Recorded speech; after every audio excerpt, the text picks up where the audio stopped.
Oke, teman-teman, kembali lagi di kelas Artificial Intelligence. Eh, Setelah minggu sebelumnya kita sudah bahas sedikit tentang representasi pengetahuan atau knowledge representation. Kita kan tahu AI itu, suatu agen AI itu dia punya satu properti yang namanya knowledge atau pengetahuan. Nah, pengetahuan itu dia representasikan dalam berbagai macam bentuk. Eh, Kita bahas ada 5 cara yang di pertemuan kali ini. Kemudian sudah kita bahas 2 cara yang pertama di pekan sebelumnya itu yaitu representasi logika dan juga representasi frame. Di pertemuan kali ini kita akan bahas 3 cara yang lainnya, yaitu menggunakan script, menggunakan jaringan semantik, dan yang kelima menggunakan aturan produksi atau production rule. Langsung kita bahas yang pertama, yaitu script, knowledge representation menggunakan script. Nah, script ini dikembangkan di Yale University.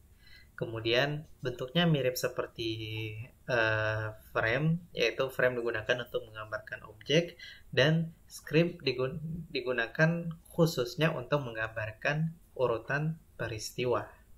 Nah, dalam menggambarkan urutan peristiwa itu, script menggunakan beberapa slot yang berisi informasi tentang orang, objek, dan tindakan-tindakan. Nah, ada beberapa elemen yang harus kita perhatikan dalam membuat knowledge representation dalam bentuk script. Pertama yaitu kondisi masukan, yaitu menggambarkan situasi yang harus dipenuhi sebelum terjadi peristiwa tersebut, atau bisa kita bilang keadaan awalnya lah, atau state awalnya, initial state. Kemudian yaitu prop, itu mengacu pada objek yang kita gunakan atau segala macam objek yang terlibat dalam peristiwa tersebut. Ketiga yaitu rule, maksudnya pada orang-orang yang terlibat atau sesuatu yang memiliki fungsi dalam kejadian tersebut. Keempat itu hasil, result, hasilnya itu hasil akhir yang kita inginkan itu seperti apa. Kelima itu track, track itu maksudnya berapa banyak kemungkinan jalan yang akan terjadi pada peristiwa tersebut. Keenam kemudian scene atau urutan peristiwa yang terjadi. Nah, contohnya seperti ini. Script untuk pergi ke restoran. Properti yang pertama yaitu track atau jalurnya yang kita inginkan yaitu fast food restoran. Oke. Kedua, peran yang ada dalam kasus ini yaitu pertama tamu dan pelayan. Hanya 2 ini yang penting. Bisa kita tambahkan peran yang lain, tapi tidak terlalu penting.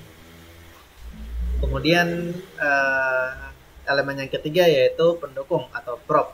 Ada konter, ada baki, ada makanan, uang, serbet, garam, merica, kecap, sedotan, dan segala macam yang berhubungan dengan pergi ke restoran ini. Kemudian kondisi awalnya atau kondisi masukan, inisial state-nya yaitu tamu lapar dan tamu punya uang. Nah, kemudian kita masuk ke scene atau adegan. Ini yang penting. Scene pertama masuk. Tamu untuk melakukan pergi ke restoran ini, tamu datang parkir mobil, kemudian masuk restoran, kemudian antri, kemudian baca list menu dan mengambil keputusan tentang mau makan apa kayak gitu. Di scene kedua, setelah itu tamu melakukan pemesanan makanan dan kemudian mengambil pesanan dan membayar. Di scene yang ketiga, makan proses utamanya.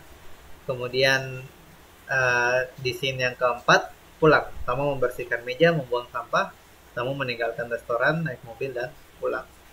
Jadi ini ceritanya di fast food restoran ya. Makanya tamunya harus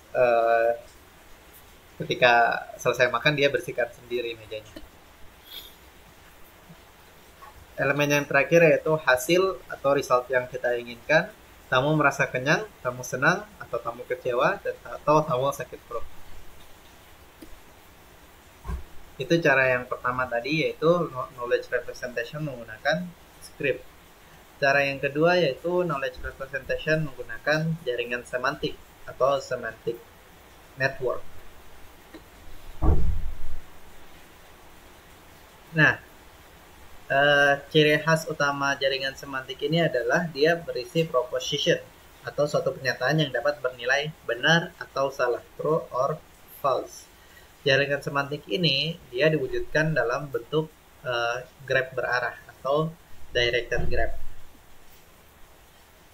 Nah, karena jaringan semantik ini berupa directed graph, berarti dia punya simpul dan busur, bukan node tapi busur atau arc, karena salah satu sisinya itu menyatakan arah.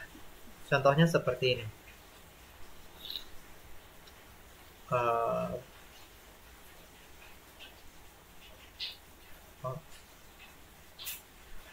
Nah, Joe pergi ke sekolah. Joe adalah seorang anak laki-laki. Jadi bacanya bukan anak laki-laki adalah seorang Joe. Nah, bacanya dari titik awalnya ini kemudian menuju ke apa yang ditunjuk oleh arah panahnya itu dan seterusnya. Nah, ini contoh kasusnya nih. Misalkan kita mau bikin jaringan semantik dari contoh kasus ini. Toyes adalah seorang sekretaris dan bekerja untuk Tomo. Toyes dan Tomo adalah manusia. Toyes dan Tomo bekerja dalam R&D, departemen, dan seterusnya sampai nomor 7 ke bawah. Jawabannya ada di slide berikutnya. Nah, saya sangat sarankan teman-teman mencoba bikinkan dulu, ambil selembar kertas, terus coba buat jaringan semantik dari 7 keadaan ini. Kemudian teman-teman cocokkan hasilnya kalian dengan kunci jawaban yang sudah ada di slide berikutnya ini. Jadi slide berikutnya ini akan saya skip. Nah, kemudian yang terakhir, yang kelima, yaitu aturan produksi atau production rule.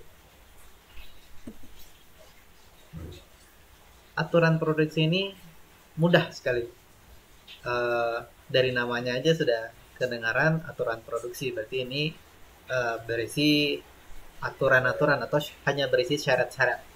Contohnya ya sering digambarkan dalam bentuk if then rules. Jika A maka D. Contoh, jika temperatur sekarang di atas 30 derajat Celcius maka hidupkan AC. Gitu. So, jika jumlah pelamar kurang dari atau sama dengan 25 atau lulusan komputer, maka bisa diterima menjadi pegawai. Ini maksudnya umurnya. Kelebihan dan kekurangan ketika menggunakan aturan produksi ini adalah, pertama, mudah dimengerti karena hanya if dan then itu. Kemudian inferensinya mudah diturunkan.